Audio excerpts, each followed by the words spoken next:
everyone. My name is Denise and I'm the AmeriCorps Naturalist intern here at the Dorothy Pico Nature Center. And today for our outdoor skills, we're going to learn how to tie some knots.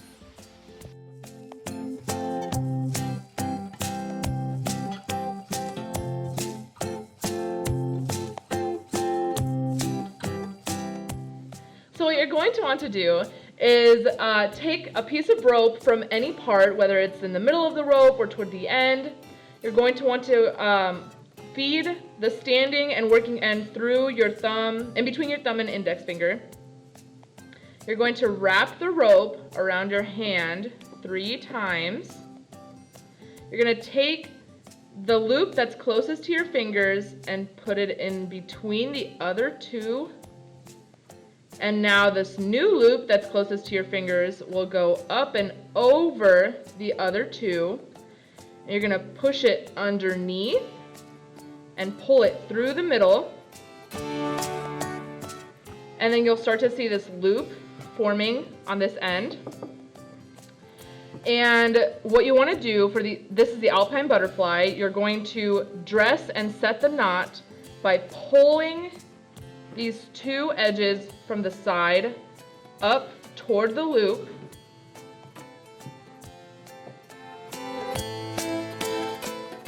And you'll start to see, there we go.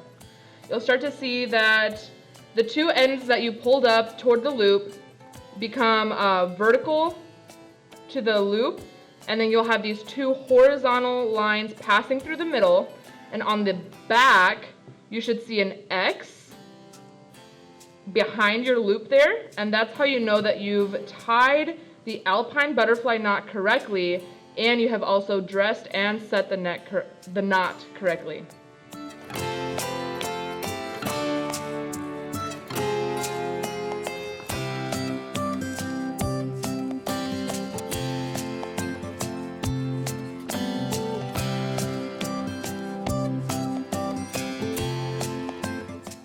So this one now will be the bowline or bowline knot.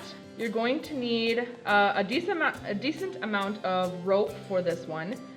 So to start off, you're going to want to make an overhand loop, which just means that your working end will run over top of your standing end. And so after you make that loop, you're going to bring your running end around the side here.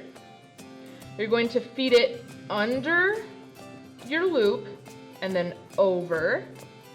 You're going to put it behind or underneath your standing end and then back through your loop that you made earlier. Here you can see that my running end has finally met again up here before it all started passing through the loops. So once it's come back up, I'm going to pinch it up here. I'm going to pull my standing end down here to tighten that knot. And there you will have your loop there with your running end coming out in the inside. And that's the knot. So one really cool thing about this knot is that with a lot of practice, the bowline knot can actually be tied one-handed. So that is really great in scenarios where, you know, one of your arms are injured and you only have one hand available. This can be tied with only one hand. And on the back, so this knot can actually take quite a bit of strain from either end.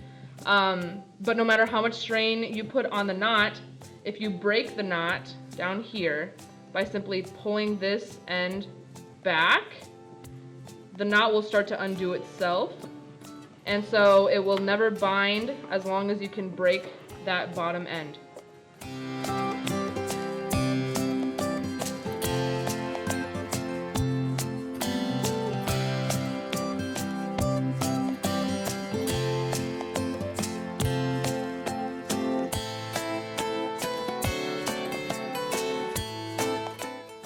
So for the marlin spike, you can tie this knot in any place of the rope, but you're going to want a toggle with you.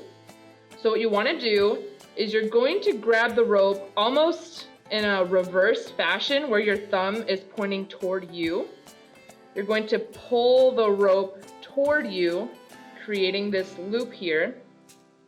Where this loop crosses over the standing end, you want to flip the loop toward the standing end here, and then pull that standing end through the loop you've created, and then put your toggle. You're going to go over the loop, over this loop over here on the outside, under the standing end, and then back over the loop. You want to pull from either side of the toggle slowly so that you can start setting your marlin spike. You're going to want to pull those ends of the loop that you still have on the top and the bottom are going to be on the sides of your toggle here. And you want to pull evenly from either side of the rope.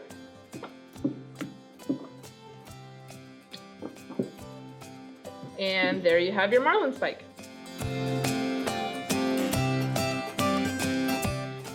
So a neat thing about this knot is that it can withstand a whole tremendous amount of strain and tension, but the second that you pull this toggle out from under your loop, your knot simply comes apart no matter how much strain it's undergone.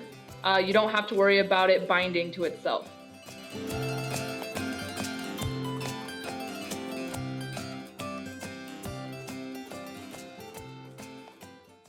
So here I used the marlin spike to build this ladder using 2 ropes and a couple toggles here, but this marlin spike has lots of different uses, so figure out what you can do on your own.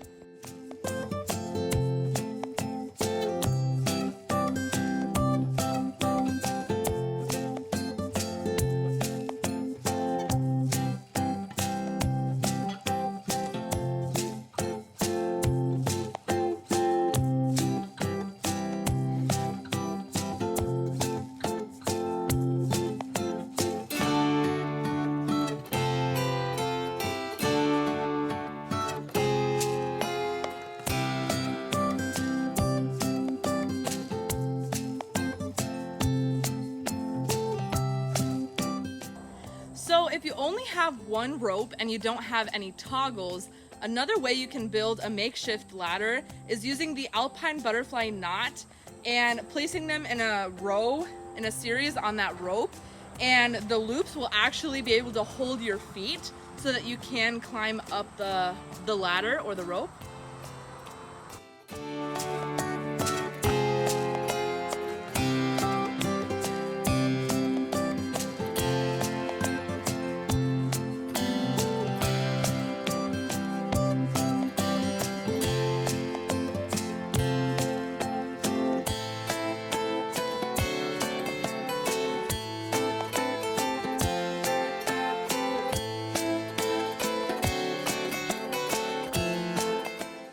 To start your getaway knot, you want to put your rope behind a tree so that you're holding both your standing end and your working end. To start the knot, you want to create an overhand loop where your working end makes a cross over your standing end right here. You're going to take that cross and hold it perpendicular to your standing end on the other hand.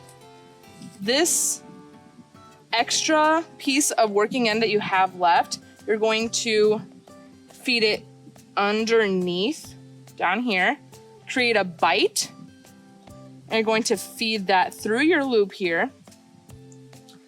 And you're going to pull this loop that just came through to tighten it, and you're also going to pull your working end that came from around the tree just until you get it tight enough.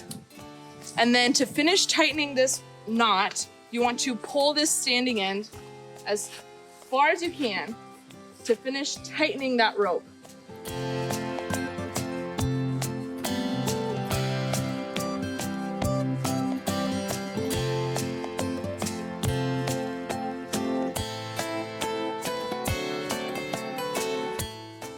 So from the second part here, we are going to start by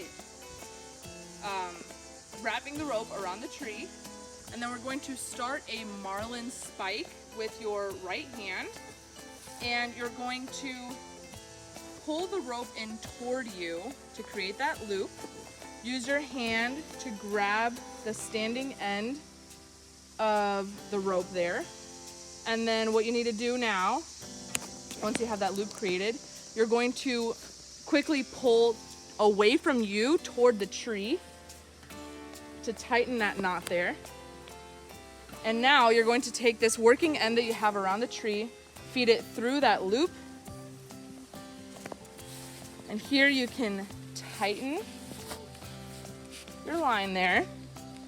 And then to keep this line nice and tight, you want to pinch right here where your working end feeds through the loop. You're going to take a bite of rope and you can feed it over your working end there. And you're going to put your loop right in between both ends of rope there, just to create a quick knot. And now your line will stay nice and tight. So using that knot, both knots that we just tied around these trees here, you could use it for either a clothesline or, like we made here, a makeshift tent shelter. And you can use that just for fun and games or to protect you from any wind or rain. Thank you for joining me today in my video. I hope you all learned something about knot tying and can find a way to make it useful in your life. Please join us for some more videos on our YouTube channel, or you can follow us on Facebook or Instagram for some more content.